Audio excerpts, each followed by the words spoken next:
I have about 15 more minutes of music here, and then at 9:15-ish, the Northwest Indiana Wrestling Action Program, and I'm excited because Adam Bueller is in the studio. Hi, Adam. What's up? Thanks for coming in. I'm not sure if you got to listen to any of the show because you can't hear us over the air outside of Valpo, and then you're in a car, so I don't know if that works well or not. But I did mention to you that I would be using you as my theme for tonight's show. And so if you haven't heard any of this, here's the names of the songs that I've been playing for the last hour. Are you ready? Okay. Through the Pain, Take My Pain, I Live for Your Pain, Cuts Like a Knife, I Bleed, Bleed Me Dry, River of Pain, The Pain I Collected, and then the three that I just mentioned. So that's all in your honor. That's pretty good. Yeah. You definitely went very well with the blood and the pain theme. You hit it right on the head with those. All right, so I'm excited to talk wrestling with you in about 15 minutes, and I'm going to finish out with 4 more songs again, honoring Adam Bueller and your career. So we'll hear a song called Bleed, As I Lie Here Bleeding, All I Could Bleed, and then Kevin's Telescope. And that's because a good one. I'm a telescope enthusiast. Many people know about that. So you did your research. I actually didn't know about that. The band that does that is called The Gathering. Okay, so, I get it. So that's why that's in there.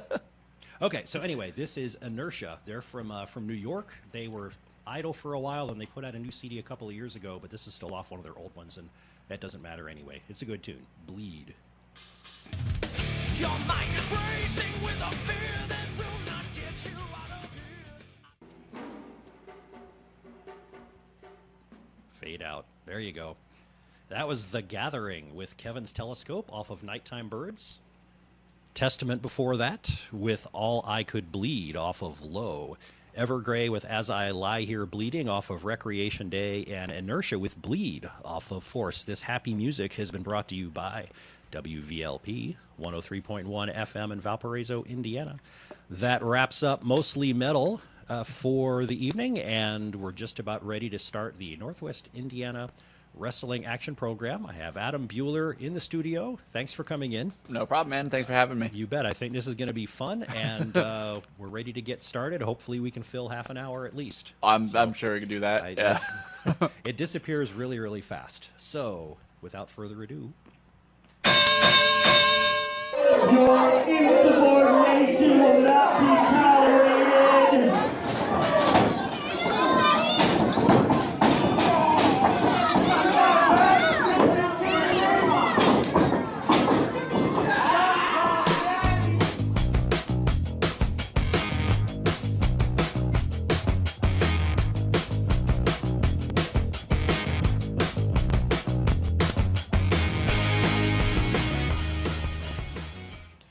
It is time for the Northwest Indiana Wrestling Action Program. This is WVLP in Valparaiso, Indiana, 103.1 on that FM dial, and unless something's wrong with your equipment, or WVLP.org, streaming online.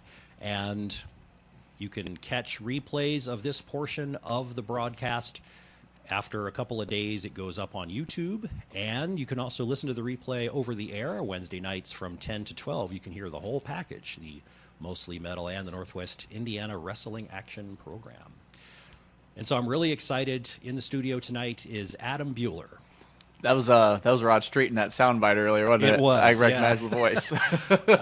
When I started doing this, I took a little recorder with me to a show. I just wanted to get some ring noise and stuff like that, and I recorded it when he got on the mic and started off one of his matches, and it sounded so perfect. I guess I should ask him if I keep using it. I haven't done that yet. I think it'd be all right. I think if he found out that he was being used for that, I think he'd be pretty into it, actually.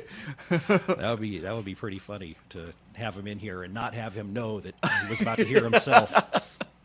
I would say bring him in just to see if he recognizes himself. That'd be pretty funny. It could be a long drive for him, though. It would be, yeah.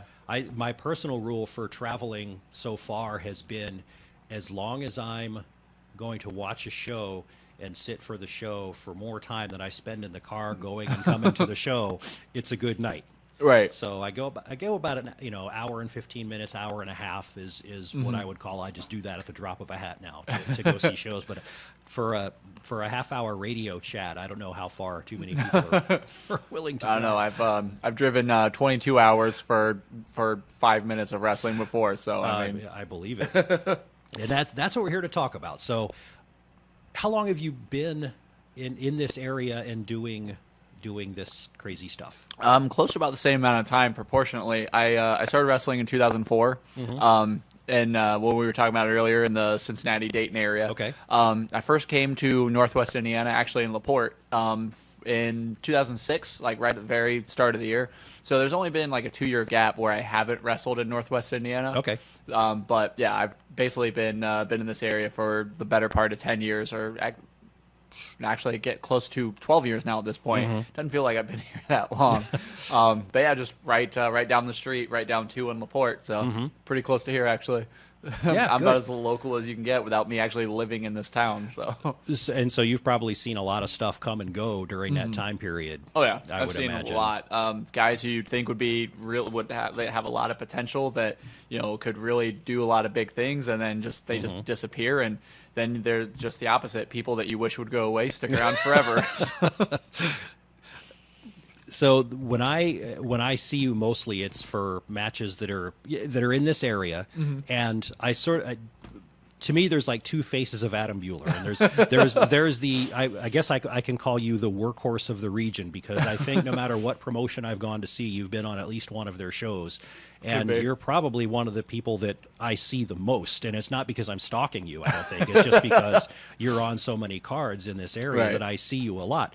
And when I see you, you are you've got belts around here. You put on great matches.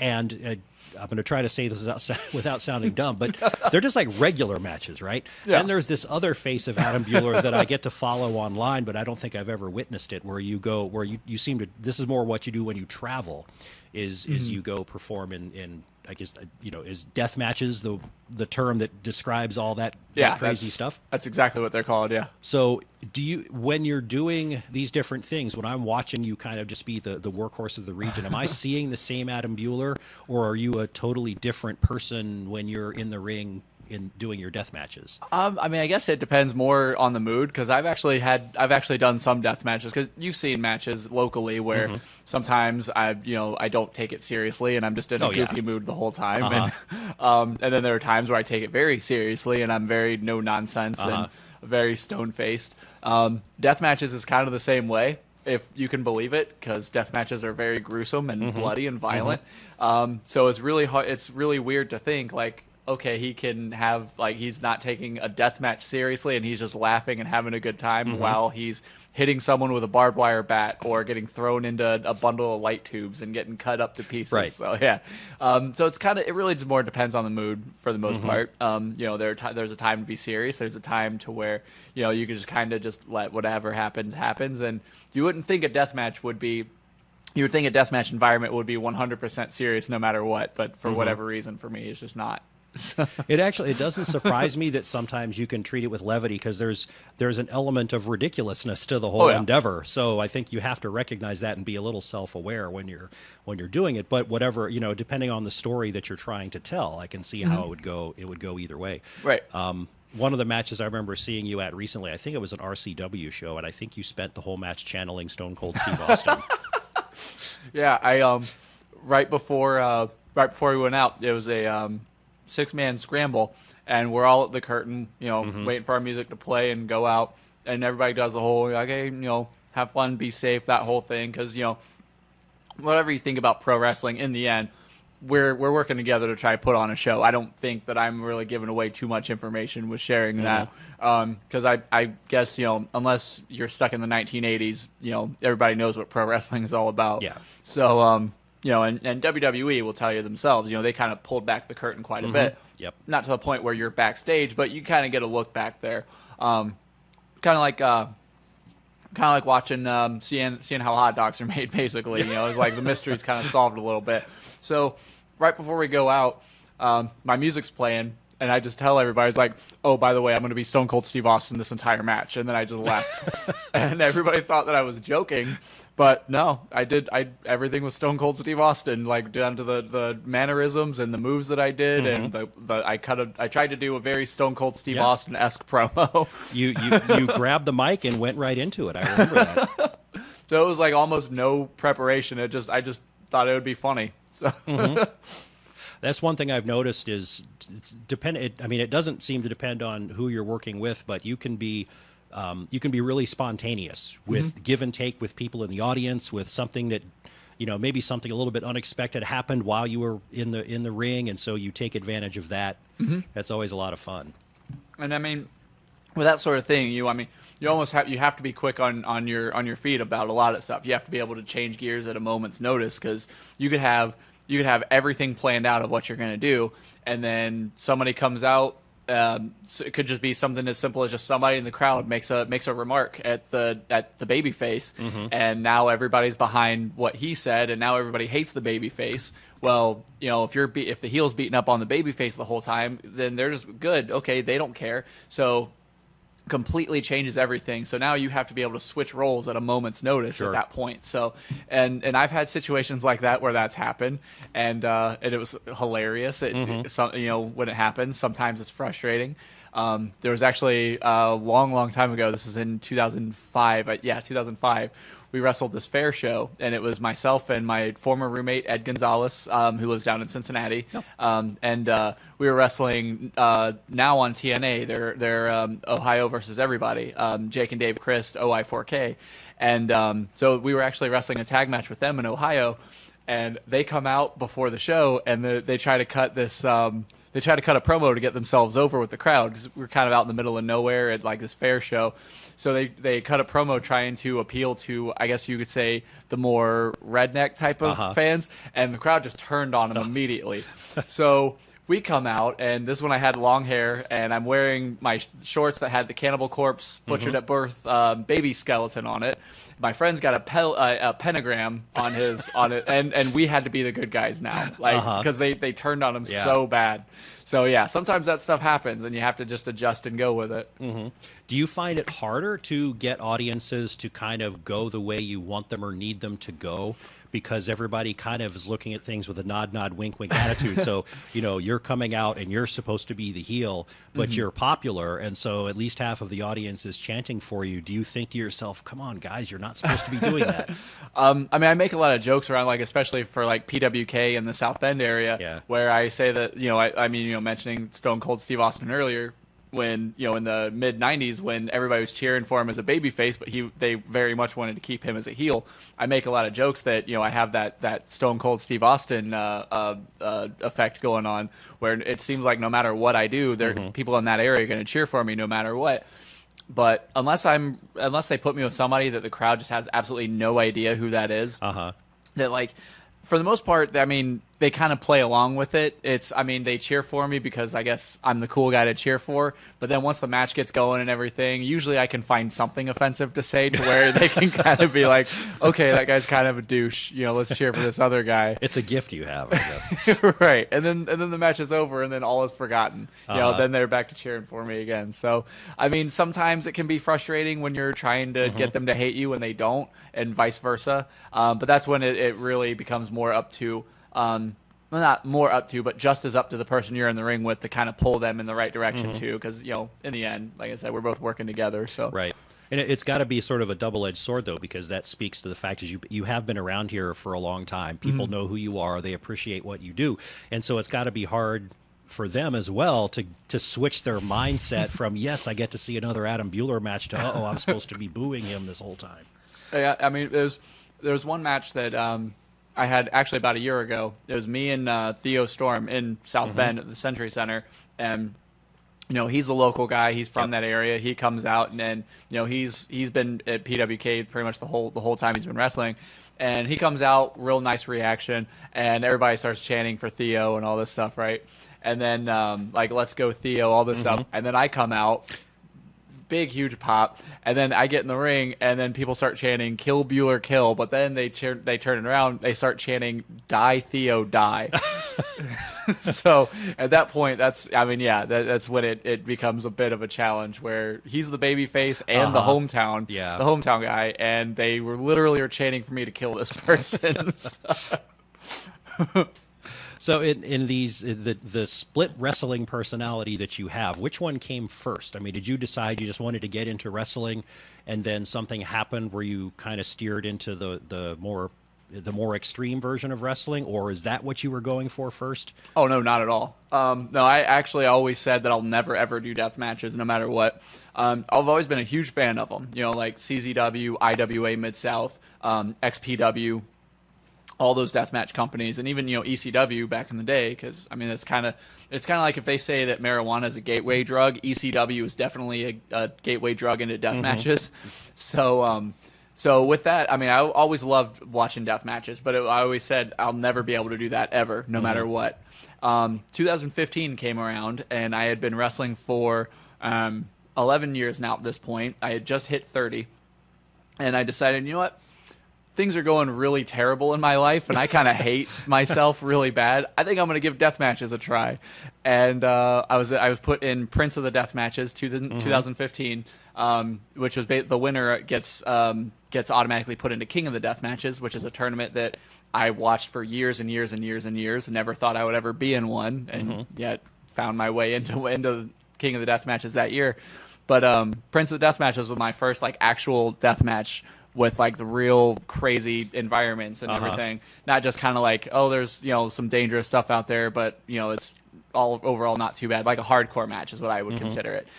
This is the first what I say is big boy death match, and I did it, and it turns out it's my thing, and I enjoyed it.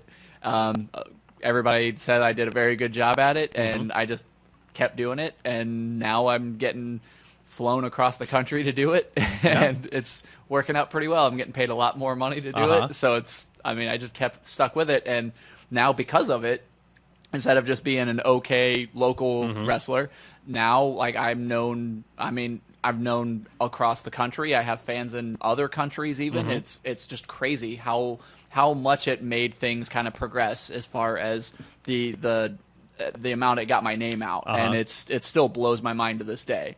Because the people the way that I used to look at those guys when I would, the deathmatch wrestlers that I was always, a big fan of, now people are looking at me that way. And it's crazy to think. So I just kind of tell them, there's way better people that you can be fans of, but I appreciate it. Thank you.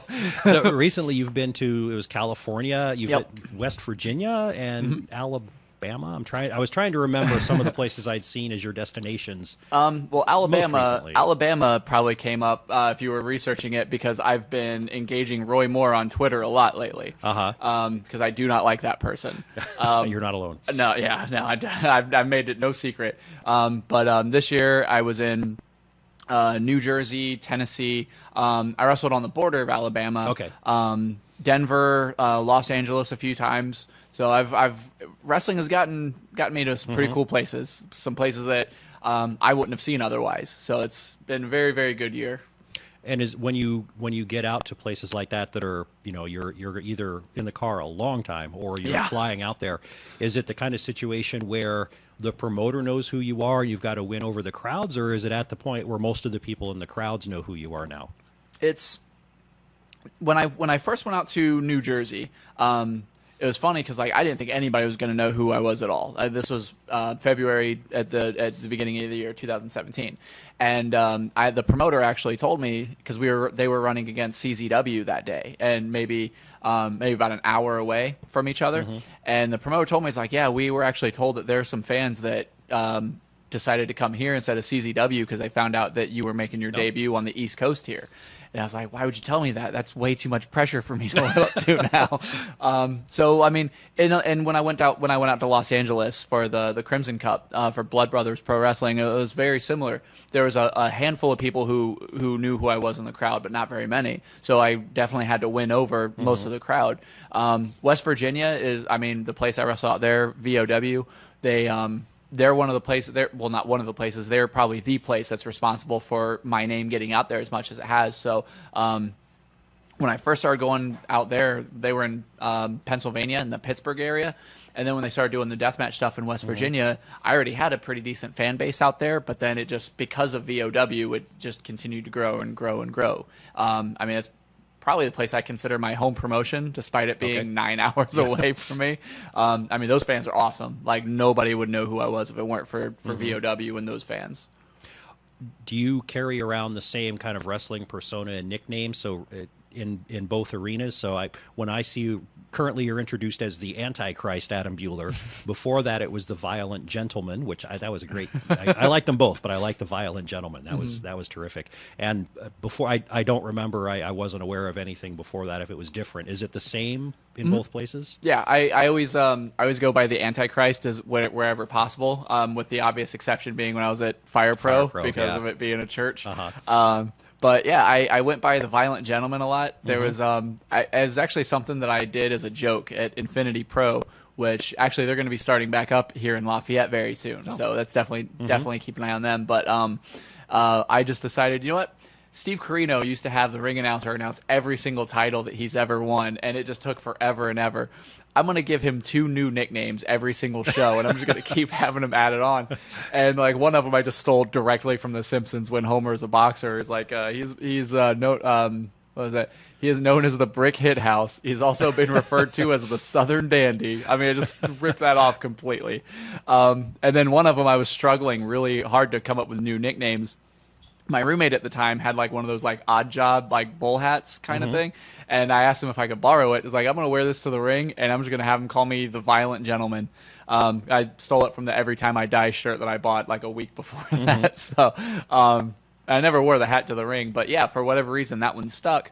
And then at the beginning of 2016, I was trying to do things different, and I just thought, it's like, you know what if I just came out and just blatantly just said I'm the Antichrist. You know, like just no hinting toward it, no anything, just, hey, I'm the Antichrist and I'm going to wrestle. Like, you know, because I thought at the time, I was like, someone is going to be offended by that, or someone is going to be taken back by that a little bit, because nobody just comes out and says, I'm the Antichrist. So I'm going to be the guy that does that. And that's been my thing for about 2 years now. So I like that one better because I can do more things with like merch and things like that. I'd like to think that I have pretty creative merch. But a lot of people seem to like the Violent Gentleman thing more so of the two, though.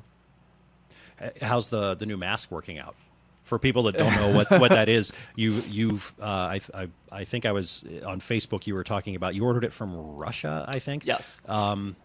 So I don't know how long that process took, but it's almost like a demon head with horns. And how's that working out? Is that? Oh, it's been pretty great. A lot of people really like it. It fits the theme of what I'm trying to do, very much so. And then when you talk in it and people see that the mouth actually moves when you talk, like that's the best part of the whole thing.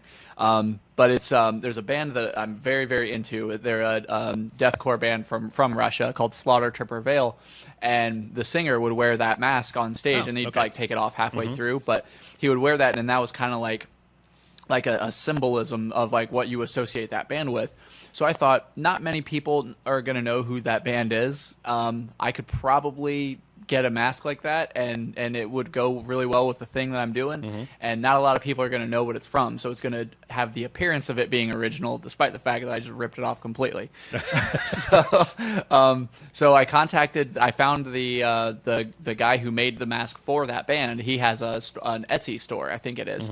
And so I got in contact with him, and it took about 2 months for it to arrive, but yeah, so I actually got the same mask that the band actually wears, the same guy who made it too. So, and I'm a big fan of that band anyway. Like I actually went to go see them in Chicago a couple months ago, and I was actually going to take the mask with me to see if I can get them to sign it or something, because they're awesome. Or they would be mad and they would say, "You quit wearing that thing." I mean, that could happen too, but they don't know who I am. Right. So Well, you could say, "No, I'm not going to quit wearing." Right. That thing. It was like, yeah, sure, whatever.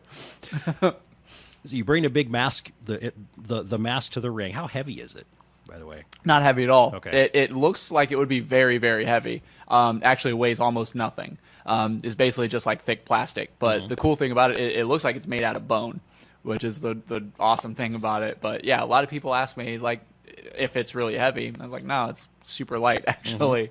And there was a while I was watching you where you would, and I don't know if it was at the same time as the mask, but you would come out to some of the matches. I think it was at PWK and maybe I don't know if it maybe was RCW or it's one of those things at the Century Center where everybody piled in together with hauling around like 3 or 4 belts. So what's the biggest number of titles you've held at one time? I don't know why these companies keep putting belts on me, but actually Because they're afraid of you. for some reason I'm like 150 pounds. I actually have 4 belts right now, which is the most that I've ever had at one time ever. Actually, once I got up to 2, that was the most I had ever had at one time ever. But yeah, I have the Fighting Spirit Pro, which is a company out in California. They haven't run in a couple of years, so I don't know how much that counts. Do you still have it? I still have it. It's actually on my floor at home right now. But I am their high stakes champion. Then there's the Fire Pro Impact Championship, which they quit running, so can't really count that anymore. The PWK Michiana Online title, and then what month was it? October, I think it was. I won the FWF Hardcore title. So yeah, all of them they just kept giving me belts, I guess. How many pairs of shorts have you gone through? Because one of the first things I noticed about you when I first became aware of you and watching your matches in several different places was you always wore the same shorts to the ring, and every time I saw you, they were in worse shape. They were just shredded to tatters. And then suddenly you came out and you had new shorts, but you must have gotten almost exactly the same kind or very close to it. So, but they're starting to show a little wear and tear. So a little bit. How many have you gone through? There's 3 shorts that I wear. The first pair was the ones that you referred to that were really ripped up. I didn't want to mess up my actual ring gear, so I just took a pair of khaki pants that I had and I just cut them into shorts, and I was like, all right, I'm just gonna wear these. And then I did a show, like they still had all the blood on them and everything. And I did a show actually here in town in Valpo at Inman's, and I didn't really care very much about the person I was wrestling. He was not trained very well, and he seemed like the type that had no interest in getting trained. So I was like, you know what? I'm not going to get my gear out for this. I'm just going to wear those junky shorts I got. And then I started doing that ever since. And then you just keep doing death matches in them and wearing them in normal matches.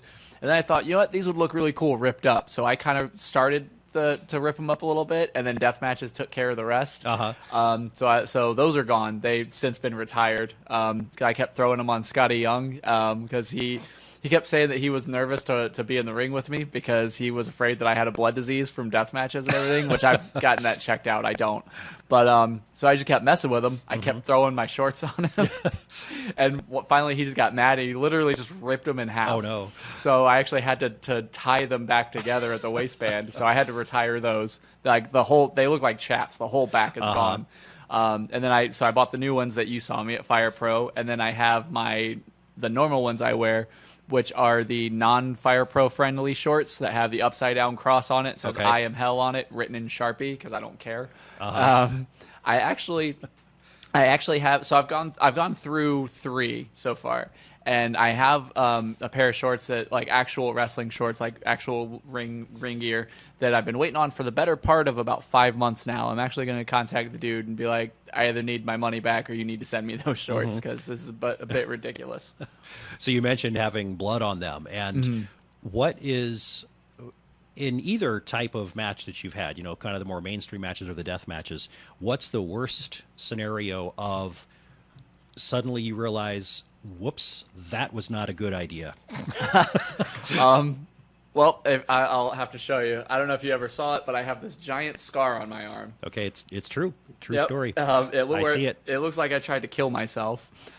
So in death matches, there's a thing that I do that I do as like a tribute to my favorite deathmatch wrestler of all time, Jun Kasai, where he would take a broken light tube and he would scrape it across his chest. Yeah, so, I mean, you've seen how bad my chest has gotten over the years, and, it's scarred up pretty bad because of doing the same thing. That's like my tribute to Jun Kasai. So I ended up doing that. I was thinking I was at VOW, and it was earlier this year, and I was like, you know what? I'm starting to run out of room to carve my chest up. It's literally just getting to be scars on scars at this point. And I do a lot of things for shock value, I think 90% of the things that I do are for shock value. So I just decided, what would be pretty shocking? What if I just did it to my wrist? Like what if it just looked like I just sliced my wrist open instead of carving my chest open? And I did it, and I have pretty deep scars on my chest because I cut too deep most of the time. Well, the same thing happened to my wrist. I cut a little bit too deep. Yikes. And as soon as I did it, blood's coming out, and I looked down at it, and I immediately regretted doing it. There was no yeah, that was cool. And then after a while, adrenaline wore off. I was like, oh no, that was dumb. I shouldn't have done that. Immediately, that was stupid. Why did I do that? And then I proceeded to do it again. So I would say that, that was definitely that was a really bad idea type of moment. Another one I had was it's a really good scar that left on my back. I was doing a show at Big Shots in Valpo. Well, I guess it's not Big Shots anymore, but or South Haven-ish kind of area. And we had a spot plan where we had a plywood board that we had light tubes taped to. So it was like a light tube board. And it was propped up in a corner. And I took a Death Valley driver into it. It was supposed to be a Samoan drop, but dude who did it gave me a Death Valley driver. And I specifically told him do a Samoan drop in the interest of safety. So you can imagine how irritated I was when I got put in the wrong way. Well, I'm feeling around in my back. My foot's tangled up in barbed wire. I'm feeling around in my back, and I feel this really big hard chunk.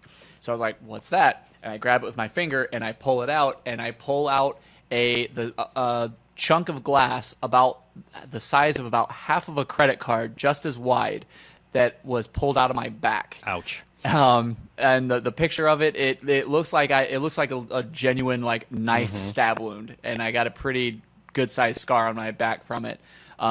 Not quite as big as you would expect the piece of glass to be, because it healed up quite a bit. But yeah, it's a pretty gross scar that I have back there. And I was laying there, and when I felt the piece of glass sticking out of my back, I was like, "Oh, that's not good." That went a little bad. So, when you are staying intact, what is your favorite? What is your favorite move or sequence, just in a mainstream kind of match, to do with an opponent? Just in general, Yeah. I have gotten really, really into double stomping the crap out of people over the years, and trying to come up with different ways to do that. Basically, what Finn Balor does. Sure. But I don't want to do just the regular cookie cutter, like he's laying on the ground, double stomp, whatever. I try to come up with different ways I can do it.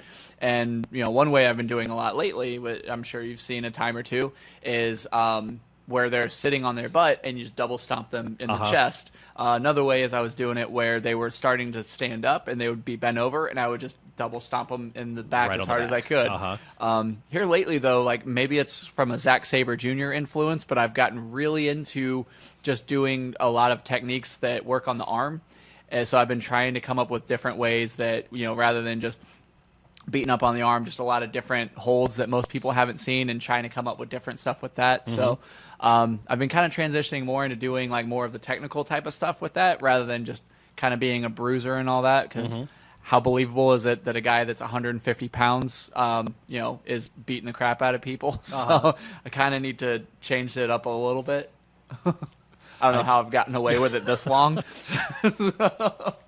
It works, whatever you're doing. I have a little bit of sympathy now for you being tangled up into light tubes, because my foot is tangled in my headphone cord. Not quite the same, but Close enough.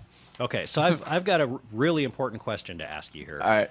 Because at WVLP we ask the tough questions, as I've said. So I don't mean to surprise you with this, but and I have to read it because it's really important. Okay. So you're playing Modern Infect before the Gitaxian probe was banned, and you're on the play.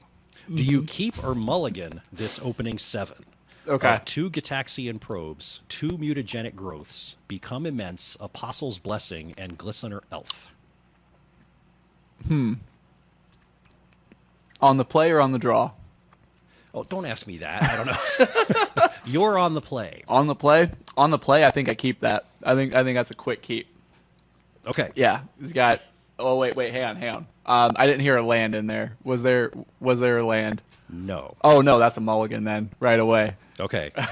Well, I don't know if you're ballsy, you can if you got 2 probes, I don't know, you could double probe and hope to draw a land and get going. But then if they have any kind of removal, you're screwed. So I still don't know what any of that means, but this is courtesy of our mutual friend Alex. I asked him. Okay. I asked him if he could draw up a very deep and insightful question about that, because we're getting a little short on time here. I told you this would wrap up it soon, flew but by. I wanted to give you a chance to talk about. What you aren't doing when you're stomping on somebody's abdomen.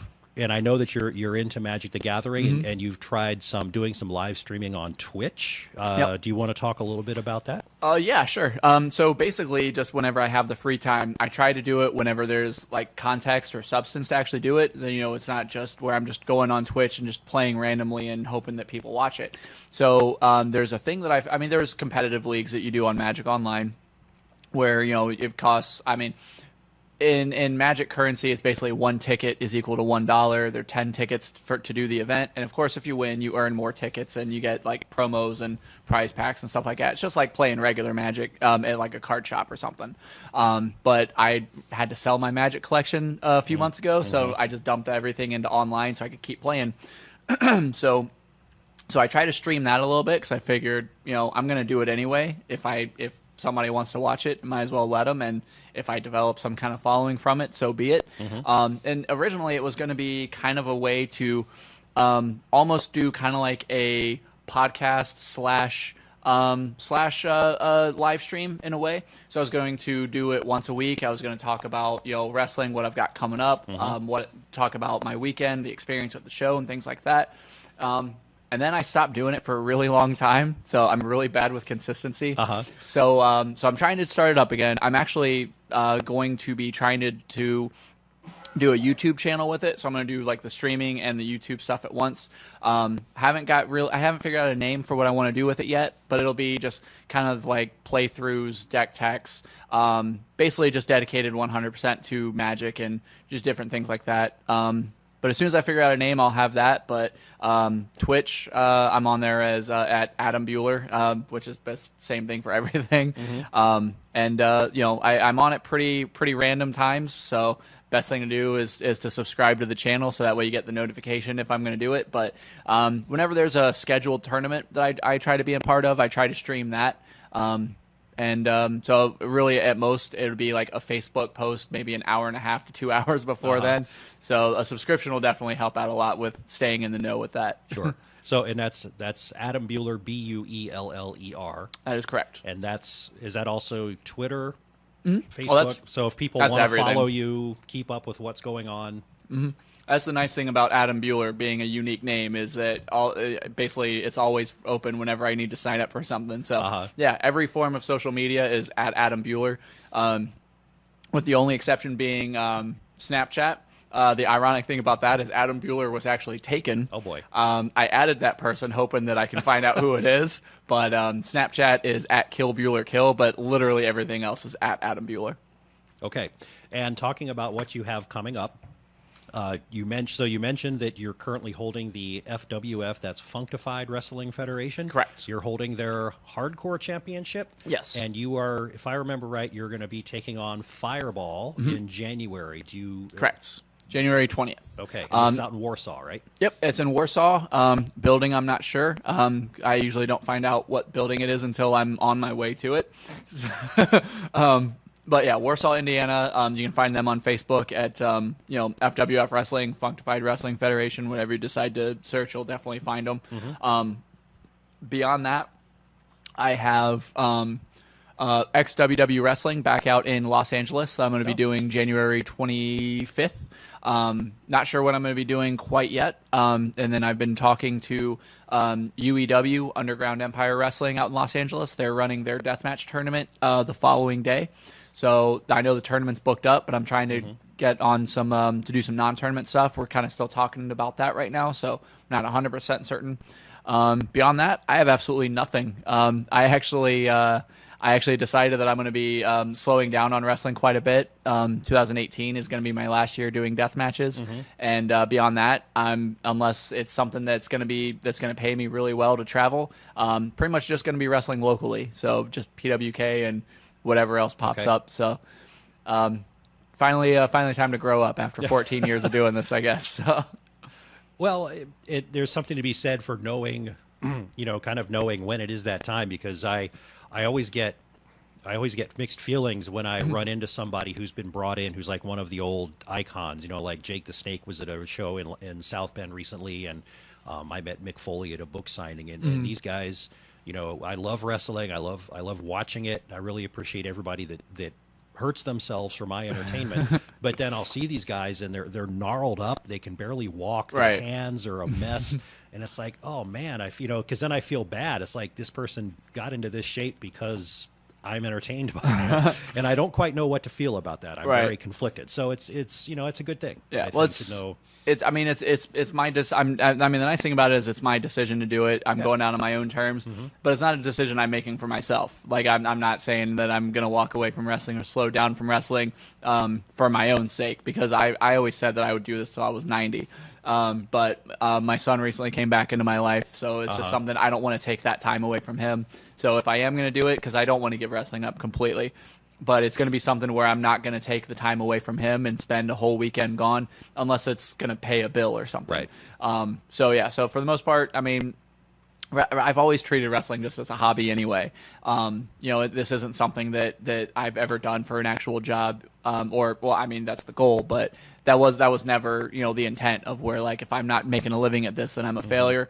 I always did this because it was fun. And I did get to make a living out of it for a few months, and that was awesome. But it's just, unless it's financially going to be beneficial to miss that time away once in a great while, then I would rather spend it with my son. Sure. Understandable. Yeah, and he's at the age now where if I am wrestling locally, he can come to a show too. He actually, the last one that we did in Wheatfield, he actually was at that one too. So, okay, cool. I wasn't sure if you were at that one. I think you might have been there. Was it ACW? I think it was. Yeah. And they've got one coming up this weekend. You're not on that? No, they don't book me. I don't know why. Okay. Nobody's ever contacted me about working. So. Well, I thought so you were at the John Hendel benefit recently. That wasn't officially ACW, or I think tangentially it was, but not really, or something. I think it's one of those things where it became an ACW show, but I was already booked on it before it became an ACW show. So. Oh, okay. I didn't know. I kind of snuck in, I guess. It's too late. Right. And FWF, they tell you correctly what building that you're heading for? They typically do, yeah. Okay. I'll go on their Facebook page before I leave, and I'm like, oh, okay, here's where we're going. So. All right. I'm very disorganized. Well, the time is out. It's 9:59, so that was pretty perfect. Is there anything else that you want folks to know about you and what you do that we haven't touched on at least a little bit? I think we've covered it pretty well. I do have a Big Cartel store. I think it's just adambuehler.bigcartel.com, where you can pick up some of my very, very offensive shirts. I do still owe you one, so that is still coming. Oh yeah. Yeah. I'm an honest guy. I don't let stuff like that go. But I do have a shirt coming out featuring the Vegas shooter's dead body on it. So that'll be fun when those come in. People will love that. I hope so. But beyond that, no, I think we touched on everything. So okay. Well, thanks so much for coming in. No problem, man. And we'll have you back sometime. Sounds good. I hope so. Whenever good things are going on. All right. Sounds good, man. Okay. Thank you very much. So that wraps up the Northwest Indiana Wrestling Action Program. I'm Ken the Metal Professor. You're listening to WVLP at 103.1 FM in Valparaiso, Indiana. And I'm trying to talk and look at my jock box at the same time so that I can start fading up the next programming. There we go. Happy Sunday night, everybody. You let us smoke. We shared some wine. We watched the sky in wonder.